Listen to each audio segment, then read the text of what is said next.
Alright guys, the time has come. It's time to talk about Moon Knight.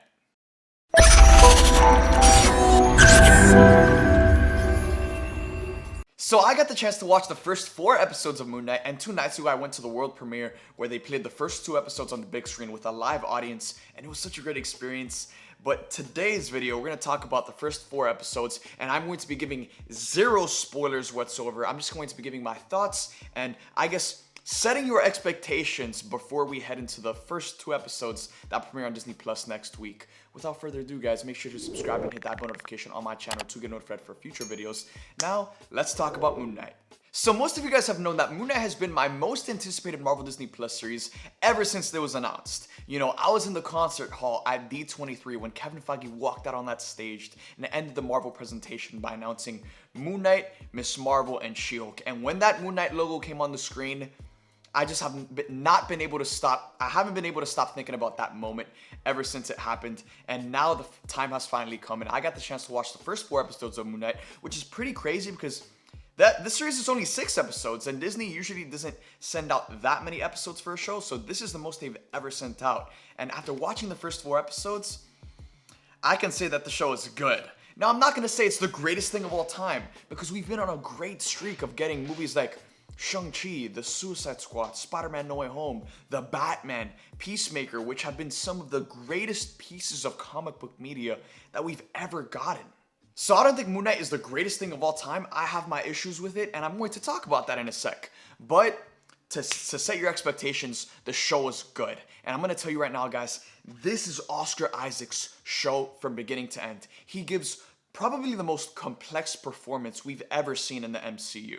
And he really just owns this character, and the way he portrays the different personalities of Stephen Grant, Mark Spector, when he's in the costumes of Mr. Knight and Moon Knight, it's the most badass thing ever. And the best way I can describe the show is that it's an action adventure that really has the Indiana Jones vibes, the National Treasure vibes. But because it's an action adventure, it leans more into the adventure than it does into the action, but the action is the best part. You know, every single time he summons that suit and he's Moon Knight and you see the costume, which is, in my opinion, the best costume we've ever seen in the MCU, probably besides that classic suit that we saw at the end of No Way Home. But every single time he's in that suit, the show is at its peak, and it's dark, and he's dropping bodies.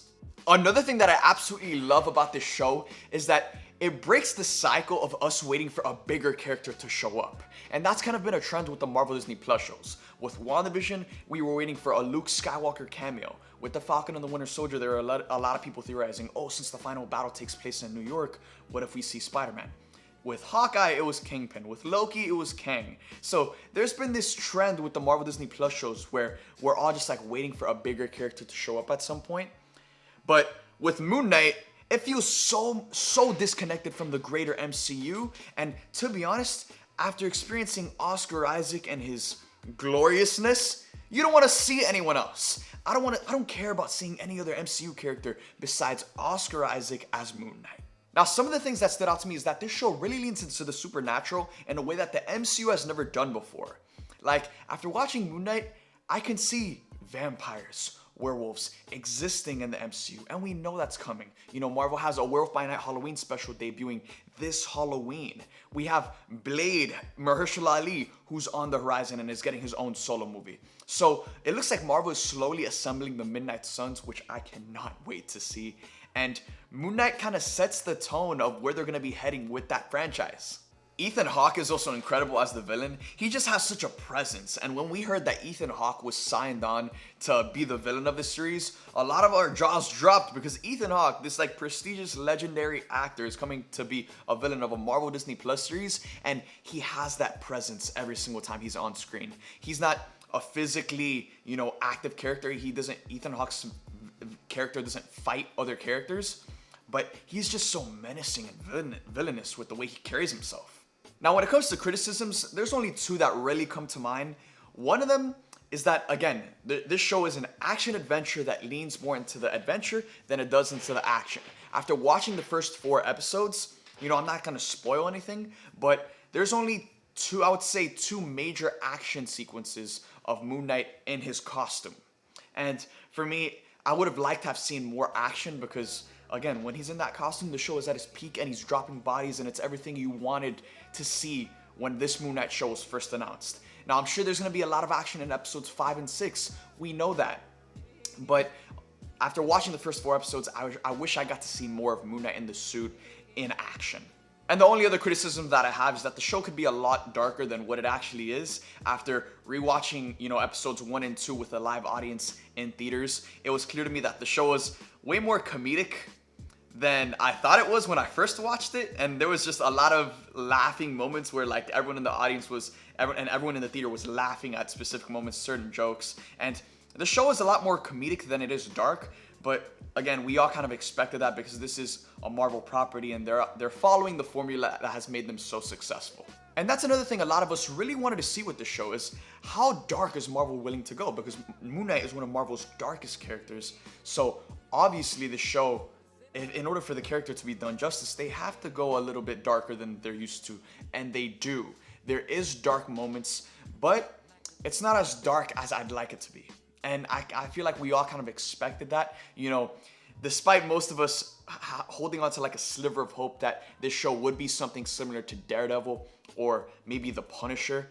It's nowhere near as dark as those shows, even when it should be, because Moon Knight is an extremely dark character. But it's still dark compared to what the MCU has done in the past. But the show is good and it's different, and I think it's my favorite Marvel Disney Plus show yet because it just feels like there's so much, it feels like a work of art. It feels like a work of art with the writing, with the performances, with the action, with the set design.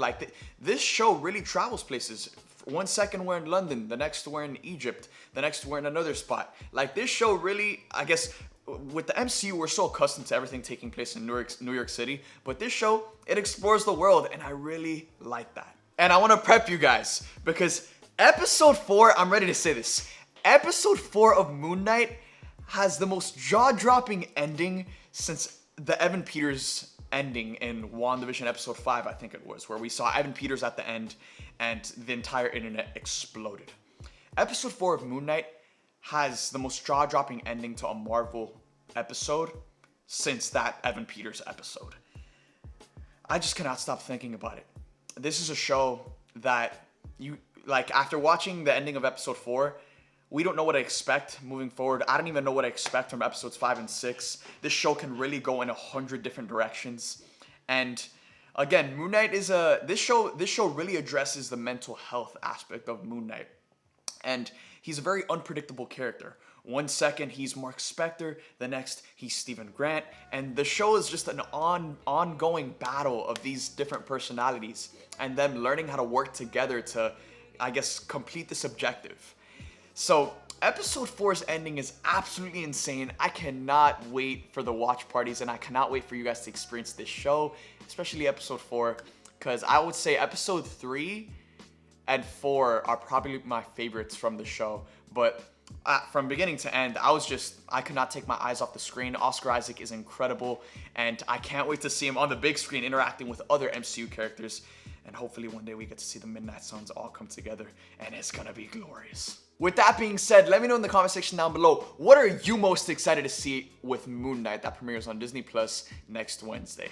Thank you guys for watching this video. If you enjoyed it, please consider subscribing and hit that bell notification on my channel to get notified when these videos come out. Guys, we're almost at 200K. Let's push. Let's hit that 200K mark and keep going.